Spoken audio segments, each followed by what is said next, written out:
Taiwan has been extremely responsible. We are not joining the Chinese saber-rattling, provocative action. We simply want to continue living our lives. We want to continue breathing the air of freedom.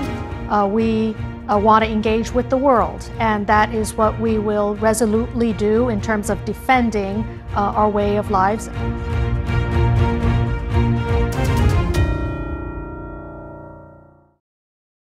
The Chinese called her visit irresponsible, provocative, and dangerous. She vehemently defended the trip, and she promised that the U.S. won't allow China to isolate Taiwan. But when you consider what you've seen over the past week around that visit, do you stand by, and does the government stand by the move to invite her and have her there? Yes, well, you just quoted the words irresponsible, provocative, and dangerous. And I think these are words that apply to the actions of China over the past week. I think the people of Taiwan will continue to welcome international friends who are in Taiwan to extend their support and help in terms of supporting Taiwan's international space and Taiwan's survival.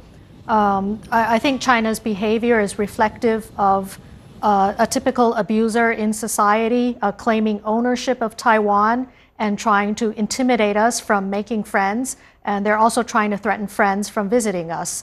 We can't let this become a regular pattern.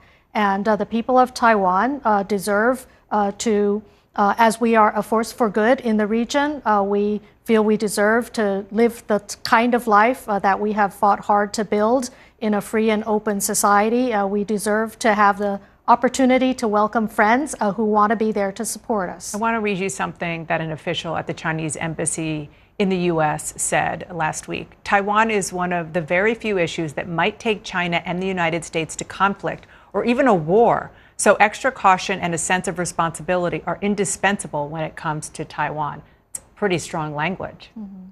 Well, I think it is important that we all recognize that the provocations and actions of China are destabilizing for the region.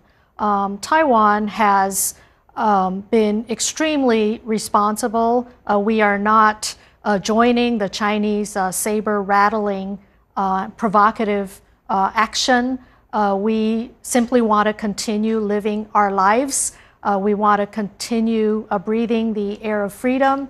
We want to engage with the world, and that is what we will resolutely do in terms of defending our way of lives and continuing to build our own prosperity, as well as contribute as a responsible party in the region to regional peace. Briefly, if you get to the point where there is an attack by China, a real one, an aggressive one, do you expect, does the Taiwanese government expect the U.S. to come to its defense? And if so, how? Well, that's a hypothetical scenario. We have a very strong partnership with the United States that is codified in the Taiwan Relations Act and the 6 assurances. We will continue to build and strengthen that partnership to deter any military action, and so that that kind of tragedy will never have to happen on our island. Thank you so much, Representative. I appreciate it. Thank you.